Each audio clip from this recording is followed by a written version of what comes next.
Oke, kita melangkah selanjutnya, yaitu efek berbasis ekuitas. Efek berbasis kepemilikan. Nah, bisa dibaca Uli, poin pertama.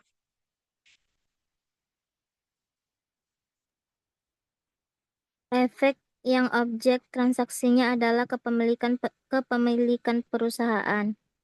Oke, jadi efek berbasis ekuitas tadi yang Bapak bilang bahwa basisnya itu kepemilikan, yang dijualnya bukanlah keuntungan, yang dijualnya bukanlah properti seperti tanah dan lain sebagainya, tapi yang dijualnya adalah kepemilikan perusahaan. Ya, jadi kalau ada si bos dari perusahaan ingin menambah modalnya, maka dia mencoba melepaskan ya sekian persen dari usahanya, ya lalu dijualnya di pasar modal sehingga ada investor yang mau beli, nah, sehingga dia mendapatkan uang untuk mengembangkan usahanya, maka itu yang kita sebut dengan efek berbasis ekuitas. Nah, atau sering disebut dalam sehari-hari dikenal dengan sebutan saham, ya. Sah, saham. Oke, baca Farid, poin ketiga.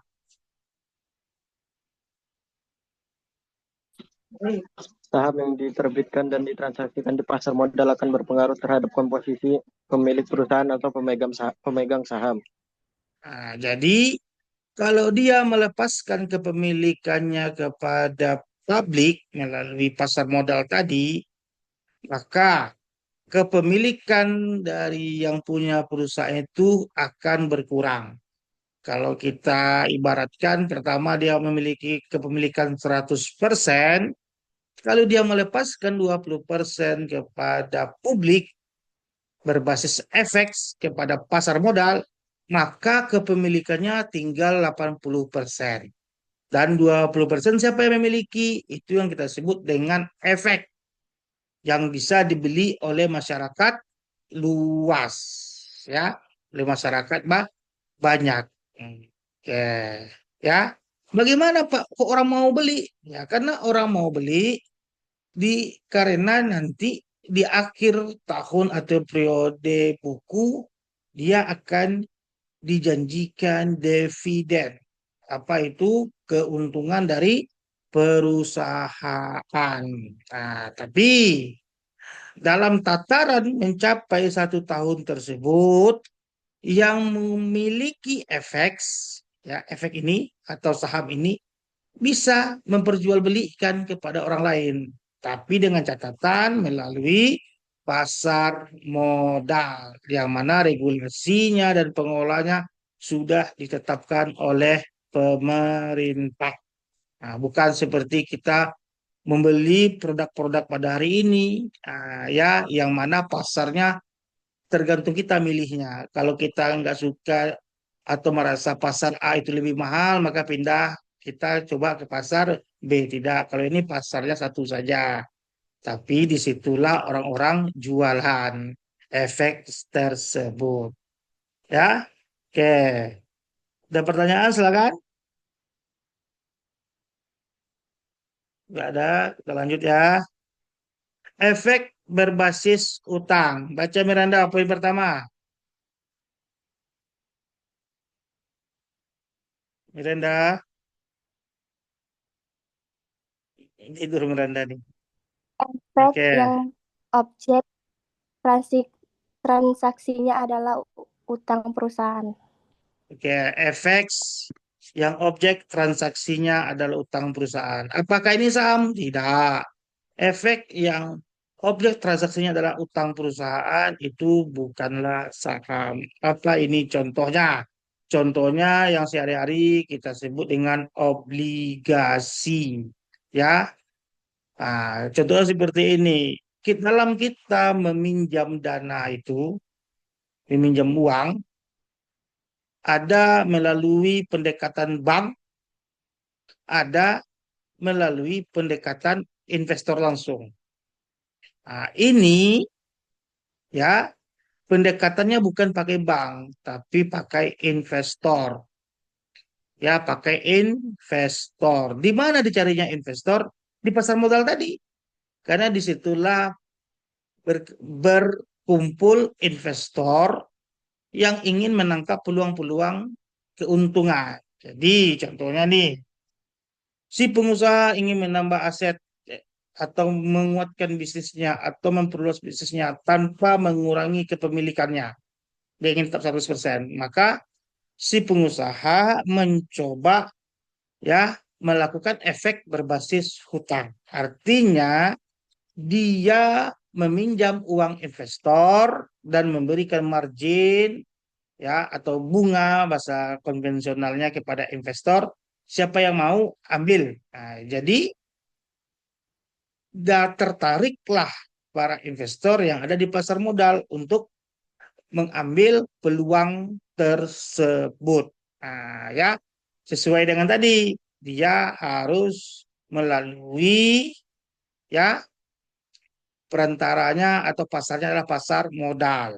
Oke, setelah tertarik diambilnya peluang tersebut, maka si investor memberikan sejumlah uang kepada perusahaan, si perusahaan itu bisa digunakannya untuk uang tersebut bisa digunakannya untuk mengembangkan bisnis si pengusaha tanpa mengurangi kepemilikannya.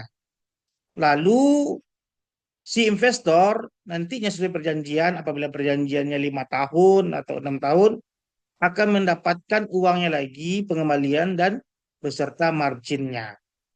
Akan tetapi apabila si investor ini mau menjual sebelum habis masa perjanjian utangnya itu diperbolehkan. Disitulah letaknya pasar modalnya. Karena surat utang yang dipegangnya tadi dalam jangka waktu 5 tahun yang mendapatkan margin sekian persen dari total hutang, itu kalau dia mau mengambil uangnya lagi tanpa menunggu 5 tahun, dia bisa melaksanakannya. Dengan cara apa? Menawarkan kepada pasar modal, kepada investor beli. Ini investor jual nih. Investor ini mau menjual surat utangnya, dicarinya lah investor beli yang mau membeli. Nah, sehingga di situ bisa dilakukan tawar menawar.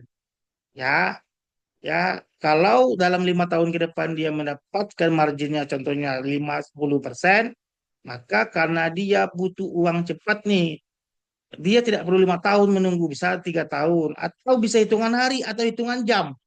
Nah, langsung dinaikkannya. Saya belinya sekian miliar, maka saya jual misalnya sekian miliar. Kalau investor beli mau mengambilnya, diambilnya, maka dia mengambil keuntungan yang cepat dari proses kegiatan efek tersebut. Nah, ya. Jadi disitulah dia berbasis efek, yaitu ada yang namanya itu surat berharga, baik itu berbasis kepemilikan maupun berbasis hutang, yang mana surat berharga itu bisa diperjualbelikan. Ya, ada di sana yang menawarkan dan ada yang membeli, yang kita kenal dengan efek. Kalau dia berbasis kepemilikan adalah saham, kalau dia berbasis utang itu kita kenal dengan obligasi. Oke, sampai sini ada pertanyaan, silakan. Yuk, ada? Tidak ada, Pak. Nggak ada, kita lanjut. Selain efek, ya, selain efek sebagai produk dalam pasar modal, nah, dia kan cuma ada dua ya, dua sebenarnya produknya. Ini seperti pasar yang cuma menjual dua bentuk barang. Ada lagi produk kedua tersebut dengan sekuritasi aset, ya, sekuritasi aset, ya. Baca poin pertama, Farid. Efek yang merupakan hasil konversi aset real menjadi aset keuangan, sekuritas, bisa berbasis utang ataupun pembiayaan. Oke. Jadi sekuritas ini adalah efek atau surat utang dalam bentuk kepemilikan atau surat berharga dalam bentuk kepemilikan atau surat berharga dalam bentuk berbasis hutang itu kita ingin jadikan dia sebagai aset real. Ya, mau kita ubah dia menjadi aset real, ya, ini kan aset real kita tuh. Kenapa dibilang aset real? Karena itu adalah bentuk dari kita memiliki kekayaan, treasury, ya, yang mau kita uangkan, ya, yang mau kita jadikan aset keuangan. Nah, apa contohnya? Contohnya gini, Farid punya saham di sebuah PT besar, sekian persen. Berarti kan itu efek, ya, saham kepemilikan Farid. Jadi saham itu, ya, bisa Farid jadikan sebagai jaminan karena dia dianggap aset real untuk mendapatkan pembiayaan atau hutang dari orang atau investor lainnya, ya. Jadi bukan tanah, rumah, kendaraan saja yang bisa menjadi basis untuk jaminan, efek juga bisa. Jadi kalau kita mau melakukan pembiayaan, kita gunakanlah aset sekuritas kita tersebut. Ya. Jadi nantinya aset sekuritas kita tersebut, ya, yang telah kita tanggunkan untuk mendapatkan pembiayaan, ya, mendapatkan pembiayaan, ya, untuk mengembangkan contohnya usaha kita, itu nantinya yang membeli bisa juga menjual. Ya, bisa lagi menjual di mana? Di pasar modal, ya, di pasar modal, ya. Contohnya nih, ya, berbeda dengan hutang juga obligasi, tapi kalau obligasi kan tadi, ya, dia tidak ada anggunan, dia cuma mutlak kepercayaan membayarkan utang, ya, kalau setelah jatuh tempo. Kenapa?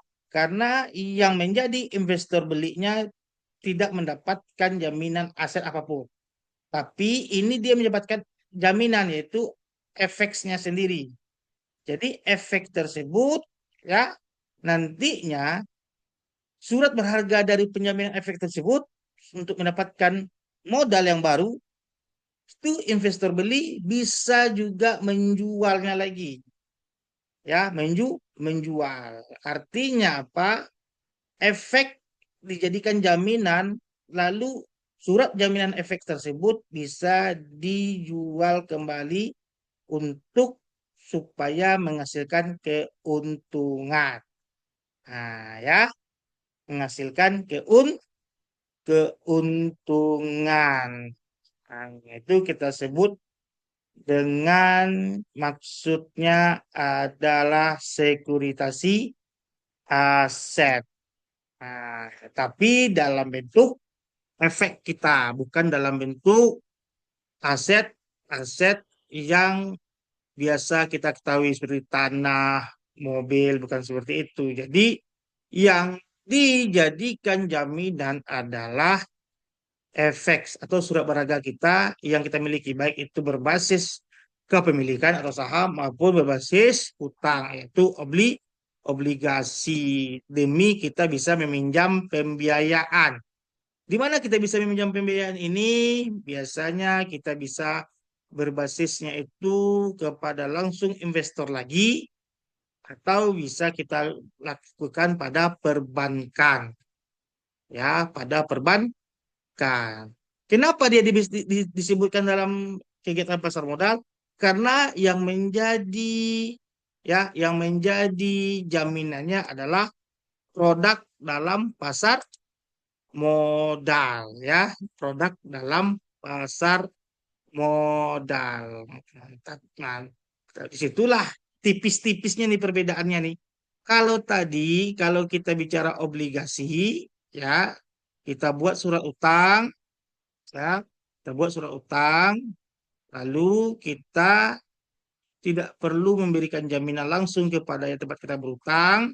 Kita cuma perlu memastikan bahwa apa yang kita janjikan itu bisa terrealisasi. Kalau tidak terrealisasi, nantinya semua aset kita itu bisa diambil alih oleh mereka, ya, tanpa perlu aset tersebut saat kita berutang kita jadikan tanggungan.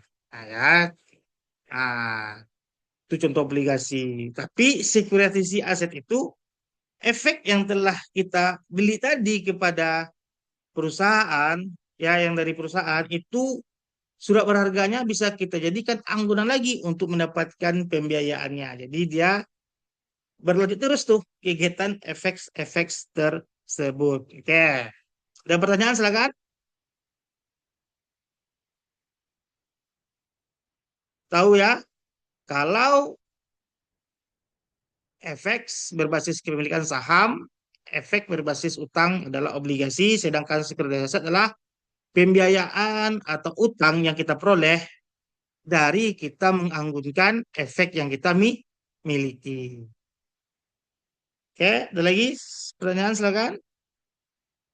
Cukup, kita lanjutkan ya.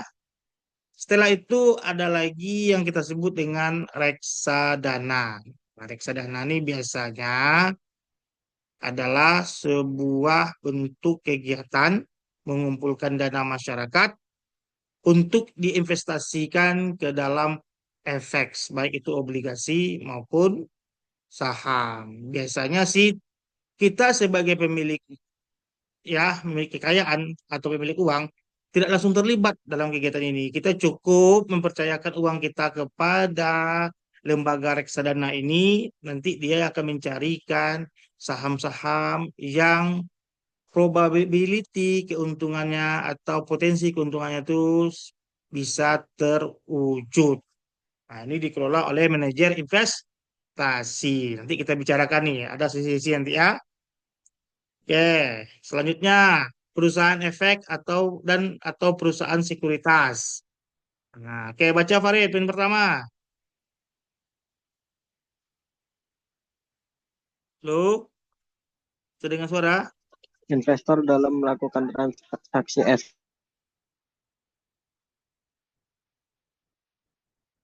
Ya, Farid,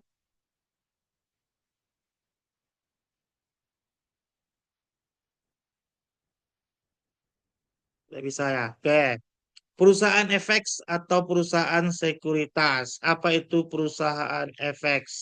Perusahaan efek itu adalah perantara antara pihak yang mau menjual surat berharga dengan yang mau membeli surat berharga.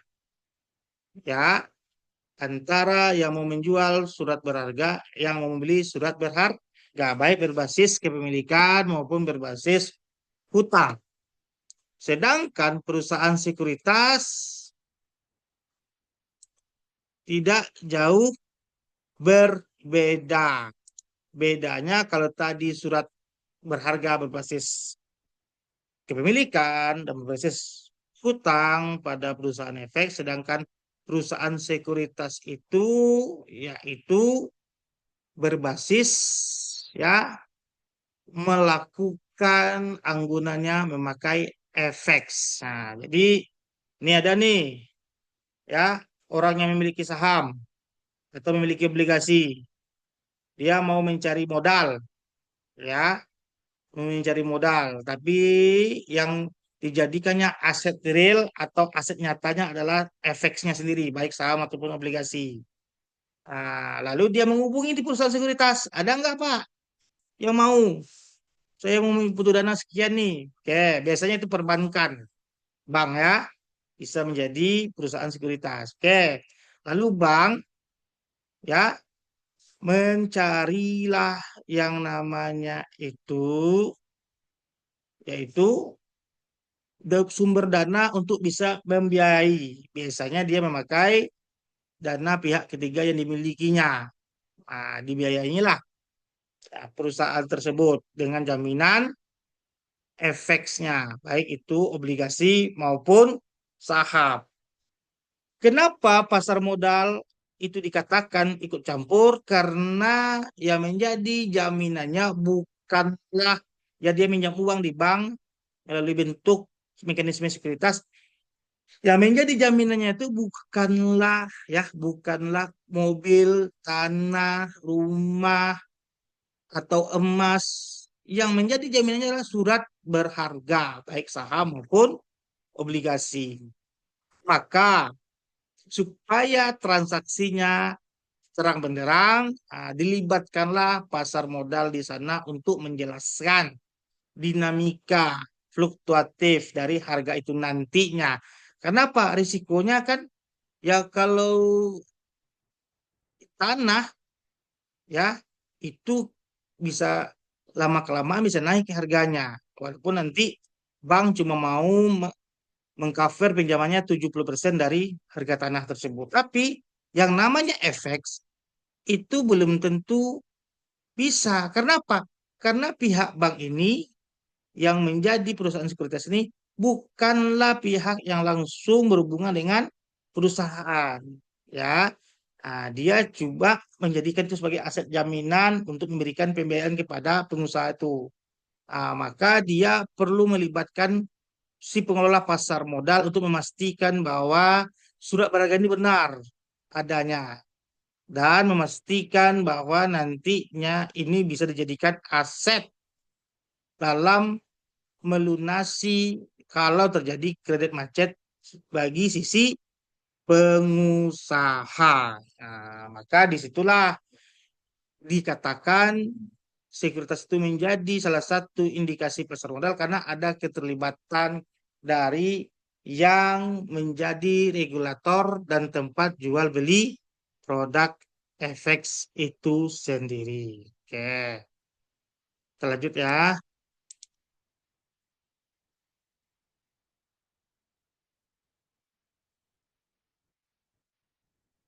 Oke, regulator dan pengelola terakhir nih. Siapa itu regulator dan pengelola? Regulator adalah pihak yang bertanggung jawab terhadap kegiatan pasar modal. Siapa itu di Indonesia kita kenal dengan OJK. Sedangkan pengelola adalah penyelenggara pasar modal itu sendiri. Yang hal ini dialah tempat mempertemukan antara yang ingin menjual kepemilikan atau ingin mendapatkan hutang melalui surat berharga yang diterbitkannya dengan orang yang mau membeli. Itu kita sebut dengan Bursa Efek Indonesia. Ya, ada lagi clearing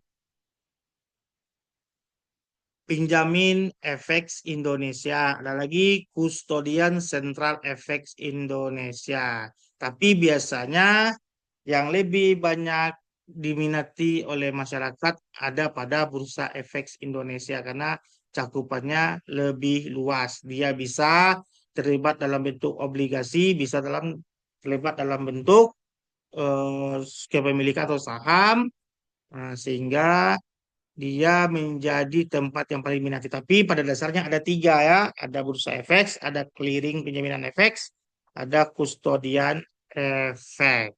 Oke. Ya. Fungsi utama dari regulator adalah memastikan bahwa pasar modal berjalan sesuai dengan peraturan yang berlaku. Supaya tidak terjadi yang namanya itu penipuan atau terjadinya yang kita sebut hari ini adalah fraud. Nah, ya. Oke. Jadi nantinya pasar modal ya yang dalam ini adalah kita anggap Bursa Efek Indonesia apabila dia memperbolehkan si pengusaha menjual sahamnya di sana atau di sana maka nanti dia akan mengeluarkan namanya emiten. Emiten itu adalah jenis atau inisial dari saham tersebut yang mana nantinya itu yang dibeli oleh investor. Emiten-emiten tersebut ya. Ada namanya kalau kalau Unilever UNV ya seperti itulah ya.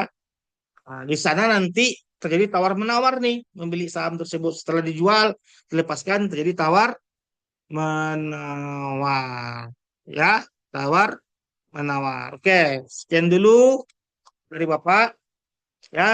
Terakhir Ya, eh, bisa dengar suara Bapak? Bisa dengar suara Bapak? Farid?